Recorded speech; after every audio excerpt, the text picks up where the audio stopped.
No more gathering of tears, no more hopeless empty fears. Never again, never again, never again.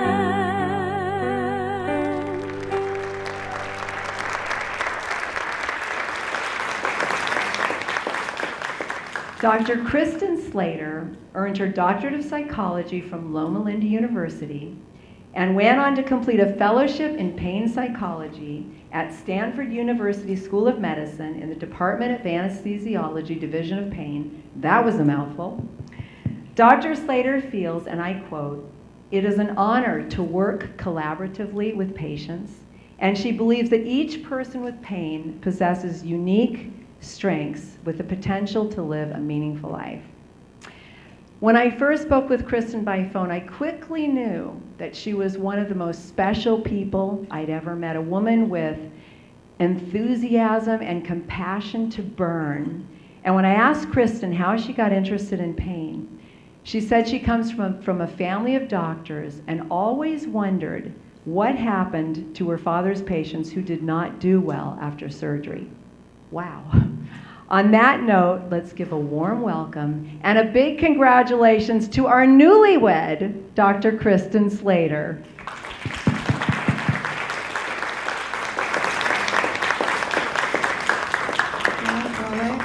There we go. There we go, love. Thank you. All right. Aloha. Yes, good morning, everybody. Or aloha, sorry. I guess I should say that. I am really just so excited to be here this morning. I'm also pretty excited I made it up here without falling. So we are off to a good start already this morning. I was so thrilled to get the invitation to be here with you all. I have a lot that I would like to cover, a lot I want to share with you today, so if it's okay, I am just going to go ahead and dive in here. So pain takes a vacation. When I heard this topic, I was so excited. I think this is perfect. I kind of have my own interpretation about what this means, so I'll be sharing with you how I interpret this. But really, I want to be talking to you today about why stepping away works, why this does work. As Cynthia mentioned, it does, so that's good news. To start here, there we go. So first and foremost, I just want to say thank you, Cynthia and John, obviously, for inviting me, but more so for just having this organization. I can tell you that as a pain psychologist, I see a lot of people that are struggling quite a bit, right? And honestly, when you find people and you can put them together with other people that understand them and with people that hear them, and you don't have to explain some of the things that other people don't get, they just get it, right? You can look at them and you know that they understand. That's more healing than anything else I've seen, so thank you for that. Also want to thank my support team. My handsome husband is here with me today. He's actually doing technical support, which he did not know until about 15 minutes ago. So he is a trooper. And then also, most importantly, thank you all for being here. I can understand that things that were maybe seemingly simple before, like getting up, taking a shower, getting dressed, driving here, even if you're webcasting in, just sitting up sometimes isn't always an easy thing to do. So thank you for making the time and effort to care about yourself enough to be here and learn. So let's go ahead and get started. Okay, so if you have ever wondered some of these questions, these are the things I would like to address with you today. So first, why is getting away from pain so hard? Not easy, right? Pain takes a vacation, sounds great, not always easy to do. How do I take a vacation from pain? What does that look like? How does distraction work? Kind of a spoiler alert, right? Distraction is the vacation from pain, but how exactly does that work? And then what are the best types of distraction for me? So I'm going to be introducing a number of different types of distraction, and then we'll talk about how you pick and choose which ones work for you. Okay, to start, so why is getting away from pain so hard? Well, first and foremost, your pain is very real, right? And if you haven't heard that before, I'm so sorry. Your pain is real, that's true, right? And if this were something you were making up or were doing for attention, it'd be super easy to distract from that, no big deal. But it's not, because your pain is there and it is very real. I don't know that this next one is necessarily a reason why distraction is hard, but this is just something that I want you all to hear. Your pain is not your fault. Hopefully you all know that. But, unfortunately, you may have gotten this message from other friends, family, healthcare providers. They may be very well intended, but sometimes what can happen is they've got their ideas, they think that they know exactly what's going to work for you, right? And they tell you, just do this, just do this. And then if those things don't work, maybe they get frustrated and say, well, it's supposed to work, so maybe it's something you're doing wrong, right? Which is clearly not the case. Your pain is absolutely not your fault. And then back to some reasons why distraction from pain is hard. Having pain sucks, right? It's really, really tough. It is not an easy or fun experience. If pain felt like a little tickle, that'd be really easy to distract yourself from, right? But it's not. It's a really tough experience to go through, and pain is really hard to feel. So it's very consuming. It can be hard to just get away from that. And then this is a big one. Pain can interfere or impact with everything, right? You think about someone who maybe has a stressful job. Well, great, they have the weekends, or they literally can go to Hawaii and get away from that. For a lot of you, if you have pain, it's with you all the time because it's a part of you, right? So it's not something that you can just leave behind. Lots of reasons why this is hard, right? So here's another one.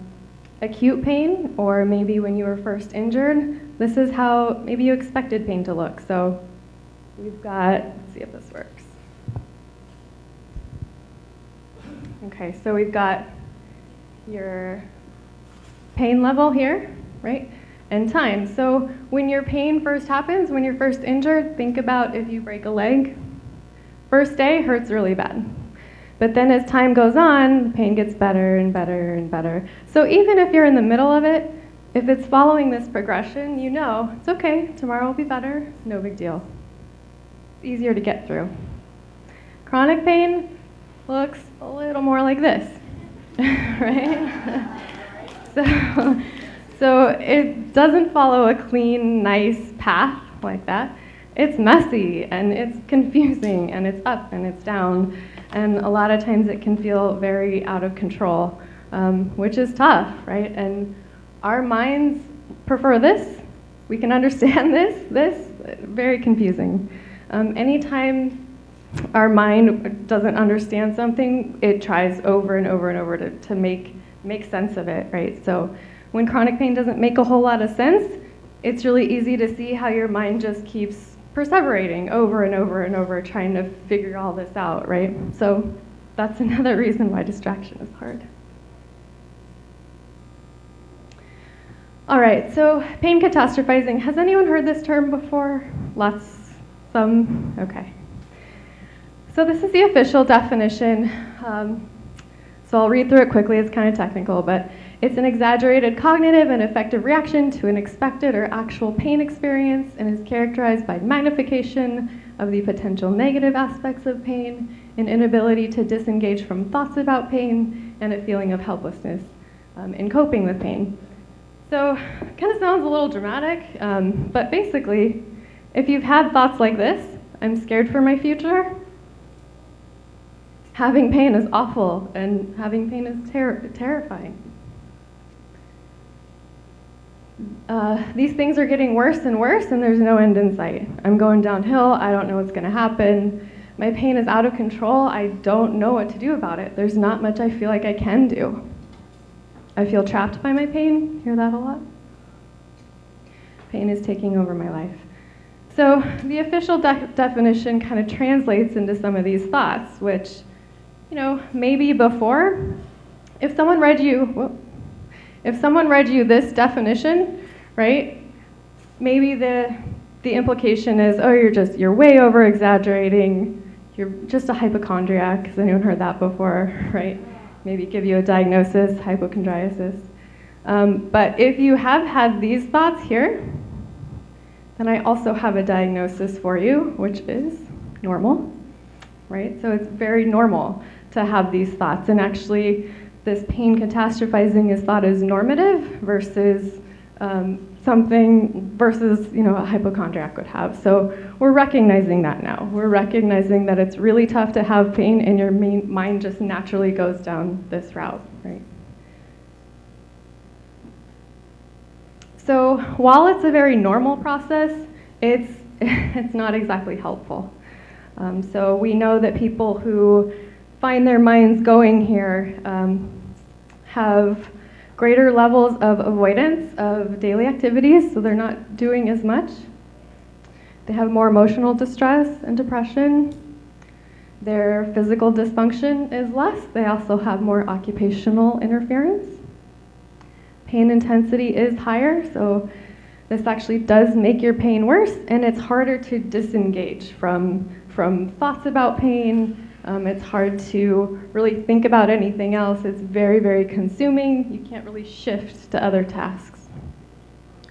So while it's normal, again, clearly not helpful, which is why taking a vacation from pain is so, so important, right? We want to make sure that we're not getting so consumed and wrapped up in the thoughts about pain and kind of going down that rabbit hole, even though it's normal. So as Cynthia mentioned, she said, I really had to, it took everything in me to do these different things, to distract myself, right? So it's not easy by any means, but it's really important to do. Okay, so let's talk about how to take a vacation from pain. Thought vacation. So even if you took a literal vacation, even if we really were all in Hawaii right now, your pain would still be there with you, right? It's tagging along. So thought vacation is actually really effective, and we know that engaging in these distractions are some of the most commonly used and highly endorsed strategies for controlling pain. So these things work well, and they've been studied extensively. A couple of researchers did a study fairly recently, which was called a meta-analysis. That means that they looked at all of the different studies that looked at distraction and pain, and they wanted to see, is there a consensus here, right? So they found 47 studies, and in 85% of those 47 studies, they found that distraction significantly reduced pain. So it works, and it's out there in the literature and the research.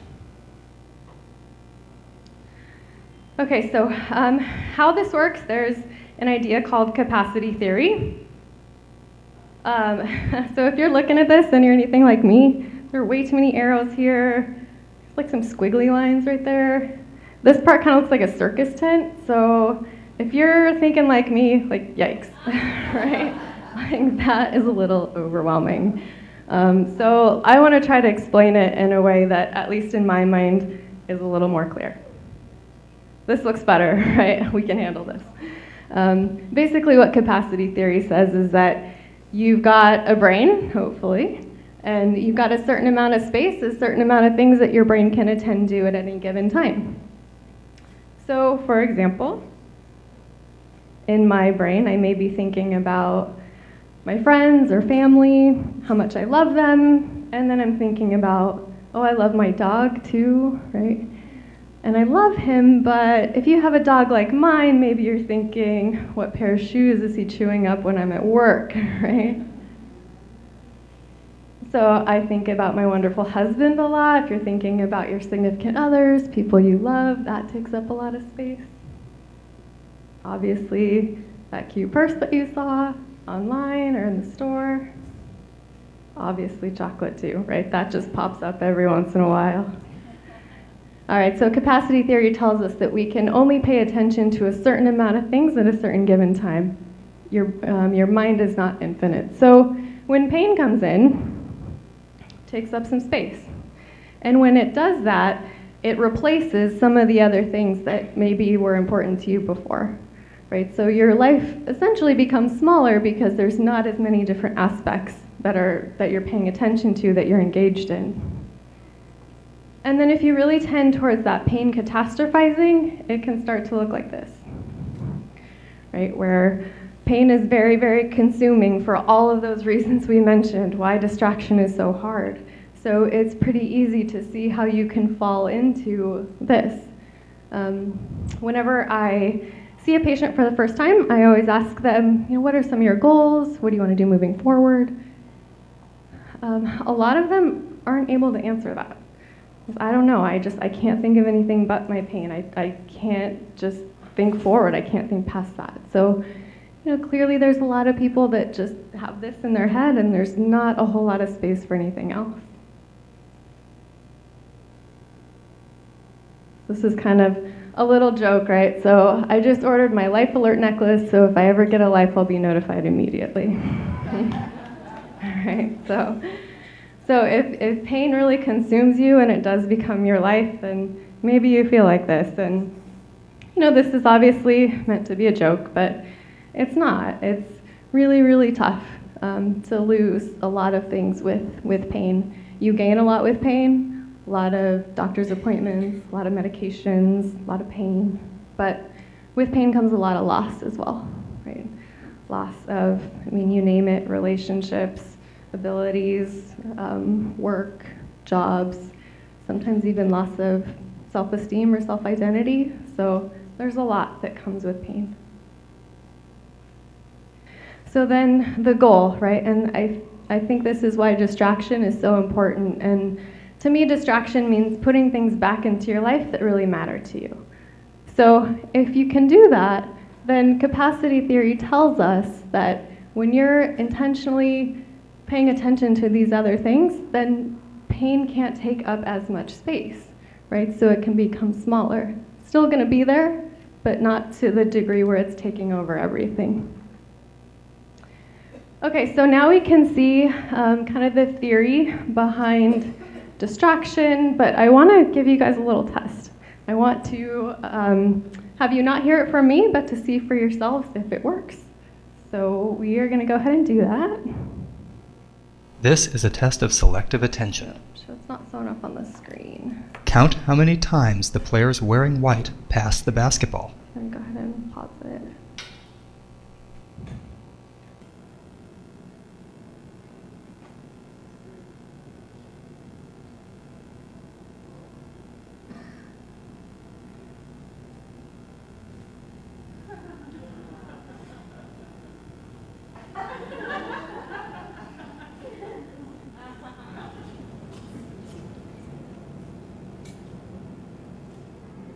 How many passes did you count?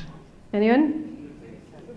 The correct answer is 15 passes. Okay. But did you see the gorilla? So, did anyone not see the gorilla? We kind of ruined it before. No? Okay. I did do this I teach a group of about 15 people, so I did this with them the other day. No one saw the gorilla. So if you had not known about that beforehand, it's very unlikely you would have seen the gorilla. So what that tells us is that even something as silly as a dancing gorilla moving across your screen, if you're attending to something else, you don't notice that. You block that out, right? So I promise you, show this to your friends and family. You can trick them maybe. I didn't get to trick you guys, but so now we want to look at how distraction works. So hopefully, if it did work for any of you guys, you saw that distraction does work. So how? Really quick, I have to warn you, nerd alert, I love neuroscience. My background is psychology and neuroscience, and they actually go together really, really well. So I want to talk really quickly about the brain and distraction because it's really interesting. Distraction actually works from a neuronal level. So I'll kind of go through this quickly here. All right, so we've got the pain matrix. So chronic pain actually changes your brain structures. And it does that in a couple of different areas, and by couple I mean quite a few. So all of the ones that are listed there on the brain, so we've got We've got things like the amygdala, hippocampus, prefrontal cortex. You don't have to remember those names. I just put them up there because so you'll know I'm not making this stuff up. I'm not smart enough to come up with those names, so they're real. We know that there's abnormal activity in these brain areas when you have chronic pain. So this is the closest thing we're getting to a pain-o-meter, right? They're going to start looking at brain structures and what's going on there. Pretty interesting stuff. So how does distraction work back related to the brain? Well, we know that when you're in pain, certain parts of your brain are more activated, and then certain parts of your brain are less activated. So when you're doing distraction techniques, the parts of your brain that are more activated by pain, actually their activation decreases. So distraction shuts those parts of the brain down. And then you also get the adverse effect where parts of the brain that are deactivated by pain, distraction actually opens them back up and activates them more. So you're really reversing the effects of chronic pain on the brain when you do distraction techniques. You have to do the right distraction techniques, which we'll get there, but this works not only in, experientially, but from a biological, neurological perspective as well. Just a quick demonstration. So you can see here that this person was, let's go back. This person here, when they were paying attention to their pain, they had activation in this part of the brain, and it's higher, right? Can you guys see that over there? And then they had the same person pay attention to a tone. And when they did that, you can see that that activation in the pain center actually decreased. And we can see that through functional imaging. So in real time, we know that distraction works. Less activation in the brain means less pain. All right, so what types of distraction are there? So we've got our basics: guided imagery, music, video games, virtual reality, which is very cool. I just started using that. Reading, watching engaging movies. These all have really good evidence behind them. These work. These are kind of more temporary solutions. There are more long-lasting kind of lifestyle distractions that you can do, such as mindfulness. Has anyone not heard of mindfulness before? Okay, so it's gaining a lot of ground in the pain world, especially for chronic pain. It's a really promising treatment. Mindfulness is paying attention on purpose, so it's really immersing yourself in an experience and taking a non-judgmental approach. So you're looking at whatever it is that you're doing, and you're just kind of noticing it. It's got all of these great effects here, so diminishing pain, diminishing pain severity, and functional impairment, and then it also has a positive effect. So not only does it decrease pain, it increases your feel-good hormones, right? So it increases emotions like contentment and joy. So you're getting less of the bad and more of the good, which is great. Meditation and mindfulness go hand in hand. They can be separate, but they're very much related. In a 2011 study, they found that those who did mindfulness training could reduce their pain up to 95%. So this is big, right? Tell me any medication out there that you're taking that can reduce your pain up to 95% right now without any side effects. This is really promising. So again, you can see here this person, they have pain. When they're at rest, their pain centers lit up there. Kind of looks like a baby in a sumo suit to me. I don't know, don't analyze the psychologist, right? And then when people are in pain but they're meditating, that pain center activation is completely gone. And also, you may notice that there's activation in a completely different part of the brain. This is that contentment and joy. So again, bad is gone, good is there. Really, really promising. And the good news is you don't have to be a yogi or you don't have to be a Buddhist monk to do this. You can start to see these neuronal changes with as little as 12 to 15 minutes of basic breathing exercises. If you're consistent with it and you do it every day, you can see these changes happen in as little as 8 weeks. Exercise is another really, really great distraction technique. You get that endogenous opioid release, which is your natural painkillers.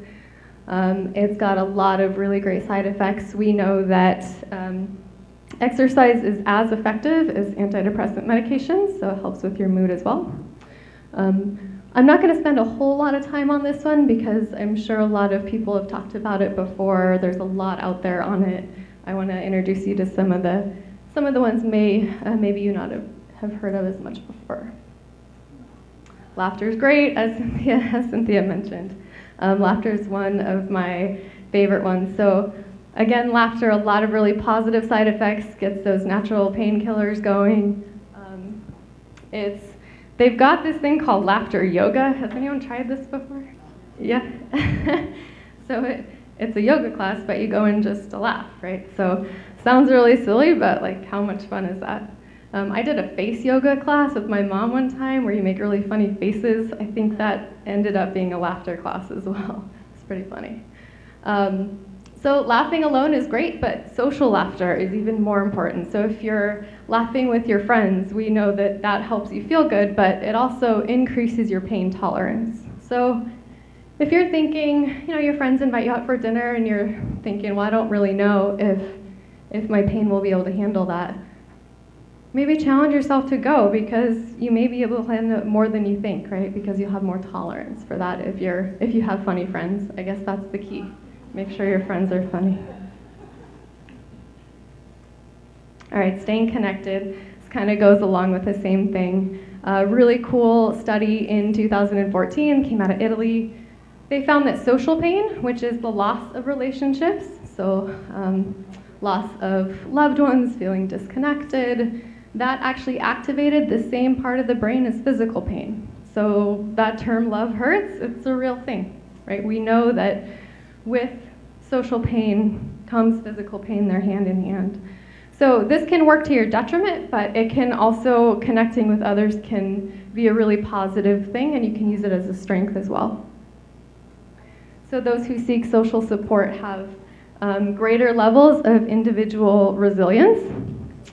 They report more life satisfaction, lower levels of depression, and then less severe pain. If they do have a pain flare, they have less central nervous system activity, which is less of that fight or flight kind of freak out response. They can handle it a little bit better. They feel more calm about that.